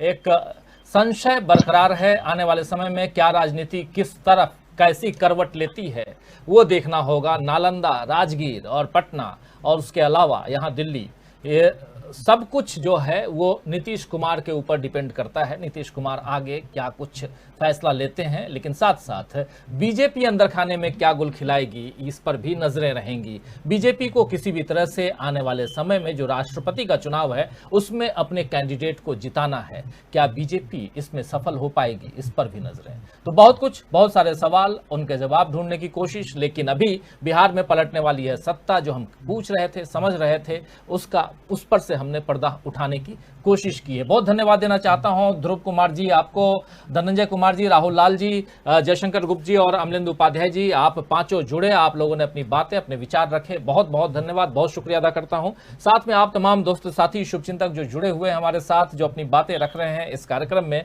आप सबको भी और देख रहा हूं कि बहुत सारे साथी अपने विचार यहां रख रहे हैं। मोहम्मद शरीफ कह रहे हैं, नहाए धोए चाहे जितना मन का मैल न जाए मछली, सादा जल में राहत फिर भी बास न जाए। अफरोज आलम है, कह रहे हैं कि सर राजनीति में कुछ भी संभव नहीं है।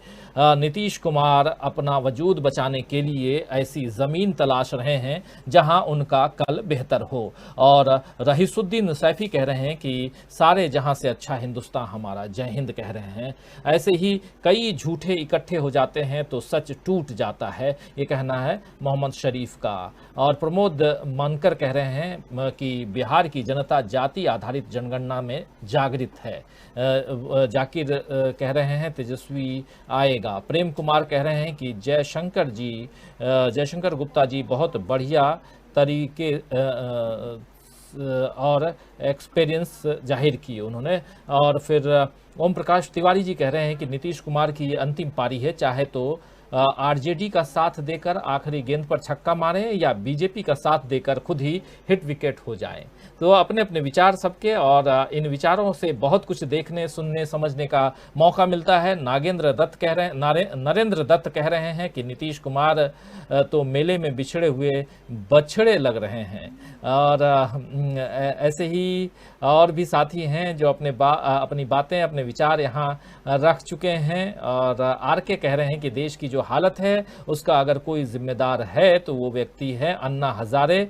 हम लोगों का भी उसका भरपूर इस्तेमाल हुआ और आंदोलन में सब अपने आप को ईमानदार कहते आते और अपना भविष्य बना लिया। ऐसे ही मतिउल्ला बेग हमारे साथ में हैं, फिर रकीम आलम हमारे साथ में बने हुए हैं, कुमुद बरवा हमारे साथ में हैं, और प्रमोद अग्रवाल जी हैं, फिर प्रीतम दुग्गल जी हैं जो कह रहे हैं कि सही बात कही है धनंजय जी की बातों का समर्थन कर रहे हैं प्रीतम दुग्गल जी। तो तमाम साथियों, आप लोग जुड़े हमारे साथ। Areeb Khan good night Philippines से कर रहे हैं। जावेद इकबाल खान कह रहे हैं कि नीतीश जी अपने काबिलियत के हिसाब से बिहार के लोगों के लिए कुछ नहीं किया, अगर वो आरजेडी के साथ आकर बेहतर ढंग से काम कर सकते हैं। और संत राम मौर्य भी हैं, यूपी बीपीएड कह रहे हैं, और मोहम्मद रब्बानी हैं, कह रहे हैं कि सर नीतीश कुमार आरजेडी के साथ क्यों नीतीश सरकार बना लेते हैं जो बीजेपी का इतना दबाव है। तो दोस्तों, इस कार्यक्रम को अब समाप्त करने की इजाजत चाहूंगा। कल शाम फिर 7 बजे आपके सामने हाजिर होंगे कुछ ऐसे ही खबरों के साथ में, और आप सबका इंतजार रहेगा। तब तक देखते रहिए डीबी लाइव, जुड़े रहिए हमारे साथ। नमस्कार, गुड नाइट, शुभ रात्रि, शब खैर।